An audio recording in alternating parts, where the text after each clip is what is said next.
Good morning students. आज अपना topic है आवेशित चालकों के संयोजन से आवेशों का पुनर्वितरण और ऊर्जा हानि। ठीक है, अपने पास क्या है, यहाँ पे दो चालक हैं, चालक ए और चालक बी। ये अपन ने दो गोले लिए हुए हैं और दोनों गोले कैसे हैं, आवेशित गोले हैं। ठीक है, इन दोनों गोलों पर आवेश जो है, इस पर तो Q1 और इस गोले पे है Q2। ठीक है, यहाँ पे अगर अपन बात करें तो यहाँ इस गोले का जो विभव है वो V1 है और इस गोले का विभव जो है V2 है। इसी प्रकार से ये जो गोला है, इस गोले की जो धारिता है अपन ने C1 और इस गोले की धारिता अपन ने क्या ले रखी है, C2 ली हुई है। ठीक है, यहाँ अपन बात करें तो Q1 इक्वल टू कितना होगा, C1V1। अगर अपन Q2 इक्वल टू देखें तो यहाँ पे होगा C2V2। अगर अपन बात करें तो अपन जो बात करेंगे वो ये करेंगे कि अपने पास दो आवेशित गोले हैं, जिसको एक को A और दूसरे को अपन ने B नाम दिया हुआ है। ठीक है, तो यहाँ पे जो पहला गोला है, इस पर आवेश Q1, विभव V1 और धारिता C1 है। इस गोले की बात करें तो इस गोले पर अपने पास आवेश Q2, विभव V2 और धारिता है C2। ठीक है, तो यहाँ पे अगर अपन देखें तो आवेश Q1 इक्वल टू C1V1 और Q2 इक्वल टू होगा अपने पास C2V2। ठीक है, यहाँ पर अगर अपन कुल आवेश की बात करें तो कुल आवेश जो होगा, कुल आवेश वो Q1 प्लस Q2 इसी के बराबर होगा। ठीक है, अपने पास जो यहाँ पे कुल आवेश होगा वो कितना होगा, Q1 प्लस Q2। ठीक है, अब अपन को क्या करना है कि इन दोनों गोलों को आपस में संयोजित करना है। ठीक है, तो अपन किसी चालक तार द्वारा इसको अपन क्या कर देते हैं, संयोजित कर देते हैं। तो जैसे अपन इन दोनों गोलों को किसी चालक तार द्वारा संयोजित करते हैं, तो संयोजित करने से क्या होगा कि इनके अंदर जो आवेश है, उन आवेशों का क्या होगा, पुनर्वितरण होगा, आवेशों का स्थानांतरण होगा। आवेश एक गोले से दूसरे गोले में क्या होता है, स्थानांतरित होगा। ठीक है, अब वो स्थानांतरित होगा, लेकिन ये स्थानांतरण कब तक होता है। ठीक है, अपन क्या है अपन को ये पता होता है कि जो आवेश होता है वो हमेशा उच्च विभव से निम्न विभव की ओर गति करता है। ठीक है, आवेश जो है वो उच्च विभव से निम्न विभव की ओर गति करेगा। तो अपन क्या है, अपन मान के चलते हैं, अपन यहाँ पे कल्पना करते हैं कि ये जो गोला A है, ये गोला B है। अपन ने कल्पना की कि V1 is greater than V2। ठीक है, अपन ने यहाँ क्या कल्पना कर रखी है कि गोले A का विभव ज्यादा है और गोले B का विभव कम है। ठीक है, तो आवेश क्या होगा, आवेश उच्च विभव से निम्न विभव की ओर स्थानांतरित होगा। और कब तक होगा, ये तब तक होता रहेगा जब तक कि दोनों का विभव समान ना हो जाए। ठीक है, तो यहाँ पे अपने पास ये जो गोला है A, इसका विभव अपन ने ज्यादा माना है, इसका विभव अपन ने कम माना है। तो आवेश इधर से इधर स्थानांतरित होगा और स्थानांतरण कब तक होगा, जब तक कि दोनों का विभव समान ना हो जाए। तो अपन ये मान के चलते हैं कि इनके अंदर आवेशों का स्थानांतरण हो रहा है और आवेशों के स्थानांतरण के फलस्वरूप यहाँ पे जो इस पर आवेश वो Q1 डैश और इस पर जो आवेश है वो Q2 डैश रहता है। ठीक है, और इससे दोनों का विभव अपन मान लेते हैं कैसा हो गया, समान हो गया। तो यहाँ अपन दोनों का जो कॉमन विभव है वो कितना ले लिया अपन ने, B। ठीक है, दोनों पर जो कॉमन विभव B आता है, उस पर दोनों पर आवेश का स्थानांतरण रुक जाता है। यहाँ पर इसकी बात करें तो इसकी धारिता वही C1 और इसकी धारिता क्या होगी, C2। ठीक है, यहाँ अगर अपन फिर बात करें तो क्या बोलेंगे अपन कि इस वाले का विभव तो क्या हुआ है, पहले से कम हुआ है और इस वाले का जो विभव है वो पहले से क्या हो गया, बढ़ गया।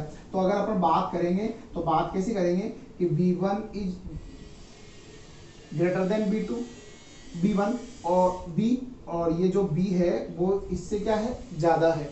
मीन्स जो अपने पास कॉमन विभव है, उभयनिष्ठ विभव है, उसका मान V1 से कम होगा और V2 से क्या होगा, ज्यादा होगा। ठीक है, क्यों, क्योंकि यहाँ पे अगर Q1 डैश की बात करें तो Q1 डैश का मान क्या हुआ, पहले से कम हुआ है और Q2 डैश के मान में वृद्धि हुई है। ठीक है, क्योंकि आवेशों का जो स्थानांतरण है वो A से कहाँ हो रहा है, B की तरफ हो रहा है। अगर अपन यहाँ पे अगर बात करें तो जो अपने पास Q1 डैश है वो Q1 dash equal to C1B और Q2 डैश इक्वल टू कितना आएगा अपने पास, C2B। लेकिन अपन को पता है कि अगर अपन कुल आवेश की बात करें, मीन्स इसके संयोजन से पूर्व की बात करें तो कुल आवेश कितना था, Q1 प्लस Q2 था। अगर संयोजन के बाद की बात करें तो Q1 dash plus Q2 dash होगा। तो यहाँ अगर अपन कुल आवेश को अगर अपन Q ले लेते हैं तो Q जो होगा जितना पहले था बाद में भी क्या होगा, दोनों चालक गोलों पे समान होगा।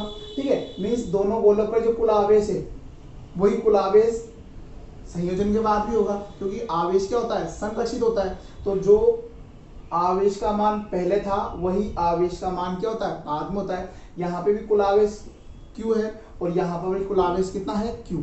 तो अगर अपन दोनों को बराबर करें तो यहाँ से अपन को जो मिलेगा वो क्या मिलेगा, equal to Q1 plus Q2, यही मिलेगा। तो अगर अपन इनकी वैल्यू पुट करें तो यहाँ से वैल्यू अपने पास C1V plus C2V equal to, इसकी जगह पुट करेंगे तो C1V1 प्लस C2V2। ठीक है, अगर अपन यहाँ देखें तो दोनों से V कॉमन आता है और ये C1 प्लस C2 और ये अपने पास V1 C1, यहाँ C1V1 प्लस C2V2। तो अपन को यहाँ पे जो उभयनिष्ठ विभव है, जिसको अपन क्या बोलते हैं, उभयनिष्ठ विभव। तो उभयनिष्ठ विभव जो अपन को है वो V इक्वल टू कितना मिल गया, C1V1 plus C2V2 upon C1 plus C2। तो इसको अपन क्या बोलते हैं, उभयनिष्ठ विभव। ठीक है, तो यहाँ अपने पास जो V है वो V क्या है, उभयनिष्ठ विभव है। मीन्स जब आवेशों का स्थानांतरण होता है तो स्थानांतरण के बाद दोनों चालक गोलों का जो आवेश है वो समान हो जाता है, और जैसे ही दोनों चालक गोलों का विभव, सॉरी आवेश नहीं विभव, जब विभव इनका समान हो जाता है तो आवेशों का स्थानांतरण रुक जाता है। ठीक है, अब अगर अपन को ये निकालना होता है कि इनके विभव में कितना परिवर्तन हुआ तो अपन विभव में परिवर्तन कैलकुलेट कर सकते हैं, उनकी गणना कर सकते हैं। कैसे करेंगे, जैसे अगर अपन पहले वाले की बात करें कि इस विभव के, इस गोले के विभव में कितनी कमी आई, तो अगर अपन विभव में परिवर्तन अगर अपन को देखना है, विभव में परिवर्तन, तो विभव में परिवर्तन अगर अपन पहले की बात करें तो पहले वाले के अंदर तो विभव में परिवर्तन डेल्टा बी ए। इसकी बात करेंगे तो पहले के विभव क्या था, ज्यादा था, लेकिन बाद में विभव क्या हुआ, कम हुआ, घट गया। तो अपन क्या करेंगे, पहले वाले विभव में से जो अपने पास उभयनिष्ठ विभव है इसको क्या करेंगे, अपन माइनस कर देंगे, घटा देंगे। तो यहाँ अपन इसको घटा के अगर अपन देखें तो यहाँ डेल्टा बी ए V1 माइनस, इसकी अगर अपन ने वैल्यू पुट की तो C1V1 plus C2V2 upon C1 plus C2। ठीक है, तो यहाँ अपने पास जो है इसका भी एलसीएम C1 प्लस C2, तो इसका अपने पास C1V1, इससे इसको मल्टीप्लाई करेंगे प्लस C2V1 माइनस, ये अगर जैसे अपन ब्रैकेट ओपन करेंगे तो ये वाला माइनस और ये वाला भी माइनस हो जाएगा। यहाँ देखें अपन तो ये वाला प्लस ये वाला माइनस, तो दोनों एक दूसरे को कैंसिल करेंगे और यहाँ पे दोनों से C2 कॉमन आता है और ये अपने पास V1 माइनस V2 अपॉन जो है वो C1 प्लस C2 आता है। तो ये अपने पास जो है इसको अपन क्या बोलेंगे कि पहले जो गोला था उस गोले के अंदर जो विभव में परिवर्तन है वो विभव में परिवर्तन कुछ ये आता है। अगर अपन ऐसे ही अगर दूसरे वाले गोले के विभव में परिवर्तन देखें तो वहाँ डेल्टा BB इक्वल टू अपने पास, अपन को पता है कि दूसरे गोले के विभव में क्या हुई है, वृद्धि हुई है। तो वृद्धि हुई है तो अपन क्या करेंगे, B में से B2 को माइनस करेंगे। तो यहाँ अपने पास जो है वो V इक्वल टू वही C1V1 प्लस C2V2 अपॉन क्या आएगा, C1 प्लस C2, और इसमें से माइनस क्या करना है अपन को, V2 करना है। तो यहाँ पे अपने पास जो डेल्टा V है उसमें अपने पास क्या आएगा, वही एलसीएम अपने पास C1 प्लस C2, इसको सोल्व करेंगे तो C1V1 प्लस C2V2, और इसको इससे माइनस करेंगे तो अपने पास V2C1, फिर इस वाले को माइनस करेंगे तो माइनस V2C2। यहाँ देखेंगे अपन कि ये C2V2 और ये भी C2V2, तो ये दोनों आपस में क्या हो जाएंगे, कैंसिल। तो यहाँ अपने पास जो डेल्टा VV है वो डेल्टा VV इक्वल टू वही अपने पास जो इनमें से कॉमन आएगा वो कितना कॉमन आएगा, यहाँ अगर देखें तो इनमें से जो है वो C1 कॉमन आ रहा है। तो ये अपने पास जैसे C1 कॉमन आता है वो अपने पास बचेगा V1 minus V2, V1 minus V2 upon क्या आता है, C1 प्लस C2। ठीक है, तो ये अपने पास जो है, ये अपने पास क्या मिला कि जो दूसरा गोला है उस दूसरे गोले के विभव में कितना परिवर्तन हो रहा है। ये पहले वाले गोले के अंदर विभव में परिवर्तन है और वो दूसरे वाले गोले के अंदर विभव में परिवर्तन है। अगर अपन बात करें कि अपन को ये विभव परिवर्तन है, इनमें विभव में परिवर्तन का अगर अनुपात देखें, means delta BA upon delta BB की अगर अपन बात करें तो इस वाले समीकरण में उस वाले समीकरण को अपन भाग दे देंगे। तो यहाँ भाग देने से अपन को पता लगा कि यहाँ और यहाँ उसका भाग देंगे तो सारी चीजें तो क्या हो जाएगी, कैंसिल हो जाएगी। लेकिन इसका तो क्या रह जाएगा C2 और उसका रह जाएगा C1।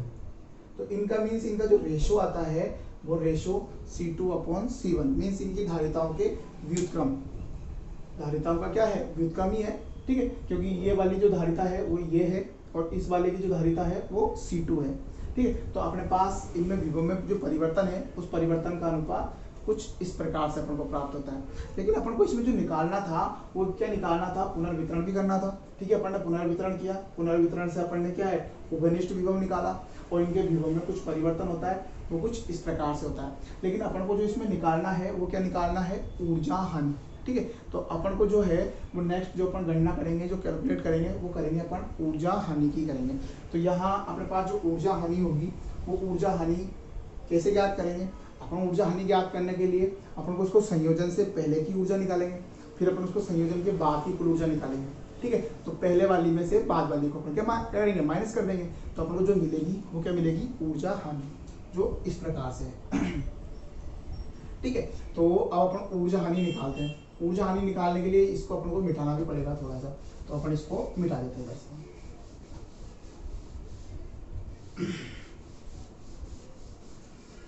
ठीक है। तो अपन क्या करते हैं, अपन को यहाँ पे पता है संयोजन से पूर्व, संयोजन से पूर्व अगर अपन बात करें पहले वाले की, तो उसकी ऊर्जा अपने पास पहले गोले की हाफ C1V1 स्क्वायर और जो दूसरे वाले गोले की है वो हाफ C2V2 स्क्वायर, ठीक है भाई। संयोजन से पहले जो गोला था, पहला जो चालक था उसकी धारिता C1 थी, विभव V1 था, ठीक है। दूसरा जो अपने पास चालक गोला है उसकी धारिता C2 और विभव V2 था, ठीक है। तो यहाँ पे संयोजन से पूर्व जो कुल ऊर्जा है वो कुछ ये है। अगर अपन संयोजन के बाद की बात करें, संयोजन के पश्चात, अगर अपन संयोजन के पश्चात की बात करें तो वहां U2 equal to half C1V square plus C2V square. क्यों, संयोजन के बाद में दोनों का विभव कैसा हो जाता है, समान हो जाता है। तो उस स्थिति में इनका जो विभव है, ऊर्जा है, वो कुछ इस प्रकार से होगी। यहाँ अगर देखें अपन तो हाफ ये C1, क्योंकि यहाँ पे क्या होगा अपने पास V कॉमन आता है, तो अपन V स्क्वायर की वैल्यू अपने पास अवेलेबल है, क्योंकि ये B जो है वो उभयनिष्ठ विभव है। इसकी वैल्यू अगर अपन पुट करें तो यहाँ हाफ C1 C2 और अपने पास ये क्या मिल गया B। तो ये B की वैल्यू अपने पास पहले से है कि ये C1V1 प्लस C2V2 अपॉन क्या होगा C1 प्लस C2, और इसका अपन क्या करना है, स्क्वायर करना है। इसी को अपन आगे और सोल्व करें तो अपन को संयोजन के पश्चात की कुल ऊर्जा मिल जाएगी। तो संयोजन के पश्चात की कुल ऊर्जा अपन देखें, ये C1 C2 है, ये भी C1 C2 है, लेकिन इसके ऊपर स्क्वायर है, इसके ऊपर नहीं है, तो अपन इसको एक बार कैंसिल करेंगे, ठीक है। तो ये अपने पास कुछ ऐसा मिलता है। इसको अगर अपन ओपन करें तो इसका ओपन जो होगा ये अपन को इस बार, तो इसका ओपन हो जाएगा C1 square V1 square plus C2 square V2 square, फिर क्या आएगा plus 2C1 C2 V1 V2, ठीक है। और इसका जो स्क्वायर था वो इससे कैंसिल हो गया एक बार, तो ये अपने पास एक बार C1 C2 कुछ इस प्रकार से, ठीक है। अब अपने पास जो ये है इसको अपन जो बोलते हैं, ठीक है, इसको क्या बोलेंगे अपन, संयोजन के पश्चात कुल ऊर्जा, और ये संयोजन से पूर्व की कुल ऊर्जा। तो ऊर्जा हानि अगर अपन को निकालनी है तो हानि निकालने के लिए अपन क्या करेंगे, पहले वाली में से बाद वाली को क्या करेंगे, माइनस कर देंगे। तो अपन पहले वाली में से बाद वाली को माइनस करते हैं, तो इसमें इसको माइनस करेंगे तो ये half C1V1 square plus half C2V2 square minus, अब अपन को ये माइनस करनी है तो ये है अपने पास हाफ, इसको लिखेंगे अपन C1 square V1 square plus C2 square V2 square plus 2C1 C2 V1 V2,